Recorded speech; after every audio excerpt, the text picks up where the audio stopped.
ሰላም እንዴት ናችሁ? ደህና ናችሁ ወይ? የቲክቶክ ጓደኞቼ ወዳጆቼ ሰላም ናችሁ? ሁሉ ሰላም ነው? እኔ ፈጣሪ ይመስገን በጣም ደህና ነኝ። እንዴት ናችሁ?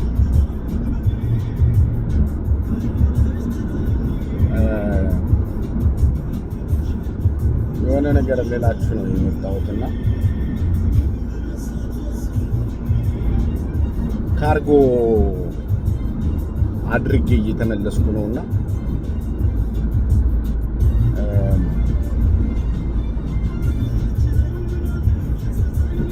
ካርጎ ስታደርጉ መጠንቀቅ ያለባችሁ ወይም ደግሞ ማወቅ ያለባችሁ ነገር ልንገራችሁ። የብዙዎቹ ስህተት እዛ ሄደው በጣም ብዙ ብር የሚከፍሉበትን ምክንያት ዛሬ ልነግራችሁ ፈልጌያለሁና አንደኛ ካርጎ ስታደርጉ ካርጎ ያደረገላችሁ ሰው የካርጎ የተከፈለበትን ደረሰኝ አለ፣ እዛ የሚወጣ ወረቀት አለ። ካርጎ የተደረገበት ያደረገው ሰው የሚያመጣላችሁ ወረቀት አለ፣ ደረሰኝ፣ እቃው የተጫነበት ምን ያለበት ደረሰኝ፣ የተከፈለበት ደረሰኝ እነሱ እዛ ይፈልጉታል። እሱን አትርሱ። እሱ ከሌለ ካርጓችሁ ችግር ነው የሚሆነው። እዛ ለመቀበል በጣም ብዙ ነገር ነው እንግልት የሚገጥማችሁ። በተለይ ከቀረጥ ነፃ ደግሞ ያጻፋችሁ ሰዎች አሁን ይኸውላችሁ ካርጎ ካደረገላችሁ በኋላ ያ ሰው የካርጎ ካርቶን ውስጥ ወይም ሻንጣ ውስጥ እዛ ውስጥ ይክተተው ወረቀቱ። አሁን እዛ ውስጥ ከተጨላት ነው በቃ። ምክንያቱም ለወረቀቱ ተብሎ ስለማይመለስ ሰው ወረቀቱ ውስጥ እዛ ካርቶን ውስጥ የሆነ ቦታ ያስቀመጠበት ቦታ ይንገራችሁ ወይ ፎቶ አንስቶ ይላክላችሁ። አንደኛው እሱ ነው። ሁለተኛ ኤክስፓየር ዴት የሆነ ነገር እንደዚህ እንደ ኒዶ ቅባቶች ምናምን ኤክስፓየር ዴት እዩ። ኤክስፓየር ዴት ሳታዩ አትጫኑ። ኢትዮጵያ የሚገኝ ኮተት ነገር ኪሎ አታብዙ። ሳሙና ምናምን ብዙዎቻችሁ ታስገባላችሁ። ኢትዮጵያም እኮ አለ። ያው እዚህ ከፍላችሁ ካርጎ ኪሎ ከፍላችሁ የምትወስዱትን እዛ መግዛት ትችላላችሁ። ምንም ይሄን ያህል ውጣ ውረድ አያስፈልገውም ለማለት ነው።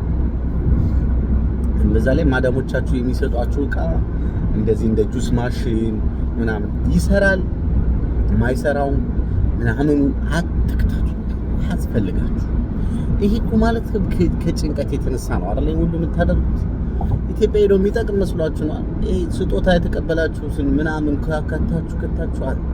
በቃ የተወሰነ ካርጎ ስታደርጉ የሚጠቅማችሁን እቃ ብቻ። በተለይ አሁን ኢትዮጵያ ሊጠቅማችሁ ብትሸጡት እንኳን ያው የሚያዋጣ ነገር ነው። ኮምፈርት፣ እንደዚህ ብርድ ልብሶች፣ አንሶላዎች እና የልጆች ልብስ ምናምን እዛ እንኳን ልጅ ትሸጩ አውጥተሽ እንኳን ብትሸጩ የሚያተርፍሽ ነገር ነው ማድረግ ያለብሽ።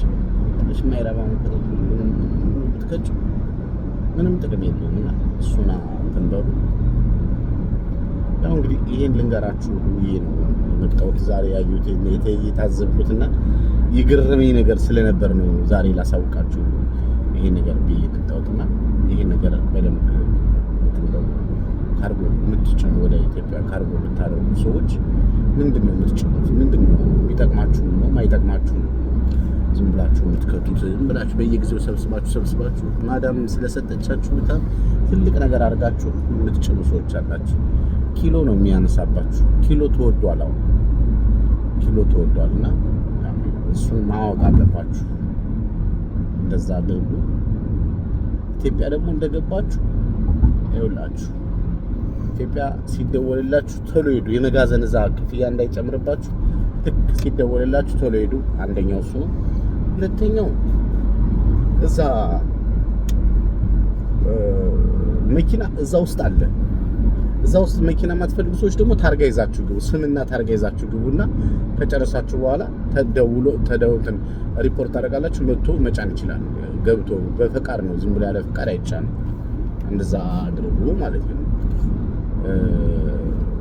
ጥንቃቄ ይፈልጋል። በነገራችን ላይ ጥንቃቄ አድርጉ እሺ። ሌባ አለ። ስትገቡ ስትሄዱ ወንድሞቻችሁን ቤተሰብ ይዛችሁ ሄዳሉ ነው ማውጣት ብቻችሁን ሄዳችሁ አታውጡ። እዛ አካባቢ በር ላይ ብዙ ሌቦች አሉ፣ ነጣቂዎች አሉ፣ ሌቦች አሉ። ሞባይላችሁን አስቀምጣችሁ በትንሽዬ ሞባይል ተንቀሳቀሱ። በጣም ኃይለኛ ሌቦች ሀንግ ነው የሚያደርጉ። ይጋፍነው ሁሉ ሊወስዷችሁ ይችላል በመኪናቸው።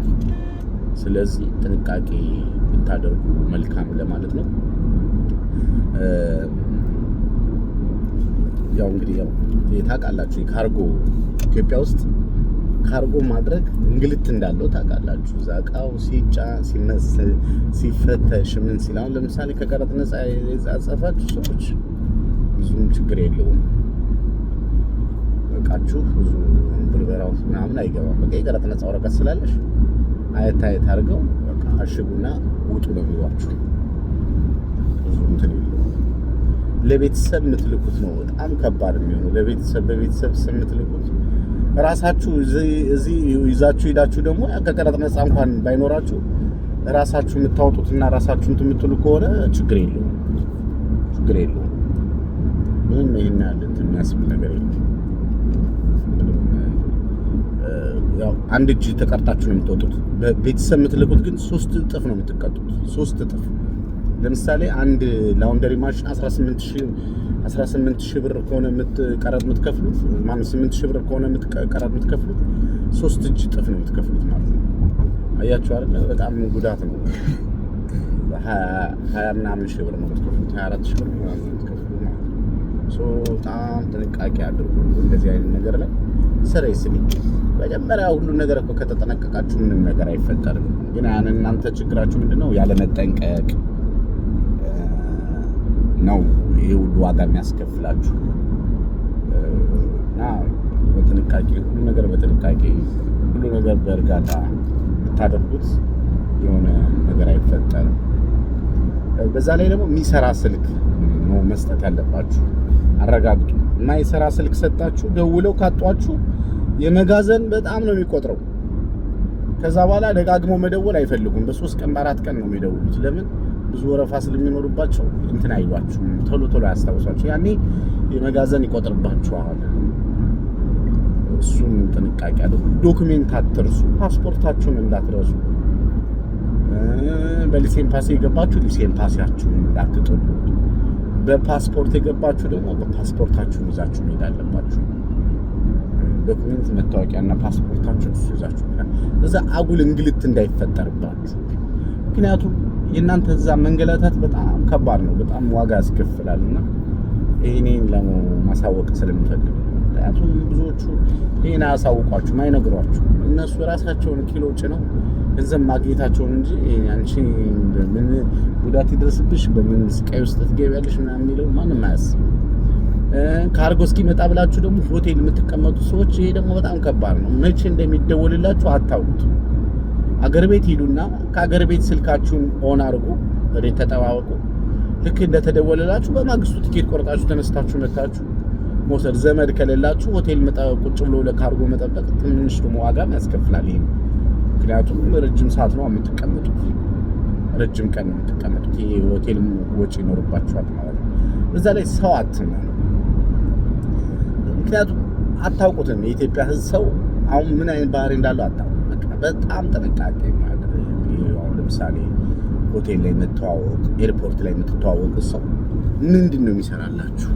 በጣም ራሳችሁን አስከብራችሁ ጸጥ ብላችሁ እንጂ መግባት ያለባችሁ። ምን አንቀሸቀሻችሁ? ምን የሚያስፈልግ ነገር አይመስለኝም። እና ይሄን ላሳውቃችሁ ልንገራችሁ። በጣም ጥንቃቄ አድርጉ። ቶሎ ብላችሁ ገንዘብ እንዳይቸግራችሁ ባንክ ያላችሁን ነገር ማስተካከል። ብር እንኳን እጃችሁ ላይ ባይኖር ባንክ ያላችሁን ነገር ቶሎ ማስተካከል። ቶሎ ብላችሁ ፋይዳችሁን አውጥታችሁ ቶሎ ነገሮቻችሁን ማስተካከል። በቃ ሁሉም ጥንቃቄ ካረጋችሁ ነገር አይፈጠርም። ምንም ነገር አንዳንድ ጥንቃቄ የተደረገ ነገር በጣም አሪፍ ነው። አይልምና እሱን አድርጉ። በተረፈ ሰብስክራይብ አድርጉት፣ ሼር አድርጉት። አመሰግናለሁ።